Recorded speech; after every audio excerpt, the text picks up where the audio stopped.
Principal secretary గారు శశిభూషణ్ కుమార్ గారికి, అదేవిధంగా ఈ కార్యక్రమానికి వచ్చేసినటువంటి మన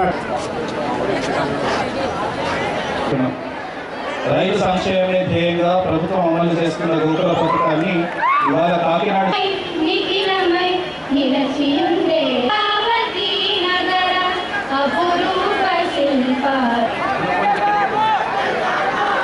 ఆంధ్రప్రదేశ్ రాష్ట్ర ఉప ముఖ్యమంత్రి దాంతోపాటు రహదారులు, ప్రగతి జీవనాడులు, కాకినాడ జిల్లాలో అన్ని గ్రామాల్లో రహదారులను అభివృద్ధి చేసి గ్రామాలను సుందరంగాను గ్రామీణ జీవనాన్ని సౌకర్యవంతంగా తీర్చిదిద్దేందుకు పల్లె పండుగ కార్యక్రమంలో భాగంగా 1073 సీసీ రోడ్ల పనులను 96 కోట్లతో స్టార్ట్ చేయడం జరిగింది.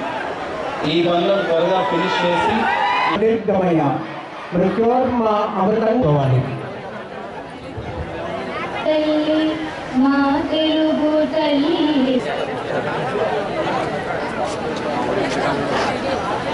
పెంపకంపై ఆధారపడి జీవిస్తున్న పేద విద్యార్థులకు వ్యక్తిగతంగా చేసిన అప్పులు అవన్నీ మనం అడుగుతూ ఉన్నాం. ఇలాంటివి కాకుండా సగటు అంటే ఇది ముఖ్యంగా మన పిఠాపురం సంబంధించి మీ అందరి దృష్టికి తీసుకొస్తా ఉన్నా.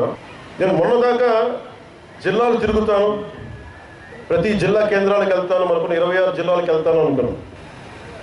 నేను చాలా పెద్ద మనసుతో వచ్చాను, గొడ్డు చాకిరీ చేయడానికి వచ్చాను ఇక్కడ.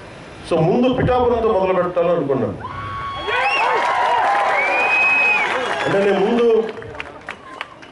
నాకు ఉద్దానంతో ప్రారంభించాం కాబట్టి శ్రీకాకుళంకి వెళ్దామా, లేదంటే భయంతో ఉండే ఎంతసేపు భయం గుప్పిట్లో ఉండే కొన్ని రాయలసీమ జిల్లాలకు వెళ్దామా, ఇట్లా అన్ని ఆలోచిస్తాను. ఒకటే అనిపించింది, ముందు ఇంటిని శుభ్రపరచుకున్న తర్వాత బయటికి వెళ్ళనిపించింది. అందుకని నేను ఒక